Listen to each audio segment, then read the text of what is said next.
one of the best roller coasters I've ever been on.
If you get the chance to ride it, make sure you sit at the back because the airtime hills are absolutely incredible if you're sitting in the back. The first roller coaster that I've ever had my hands up in the air and thought, nope, I'm gonna hold on.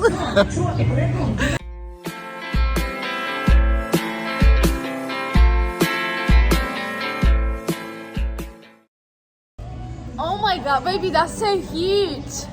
Thank you.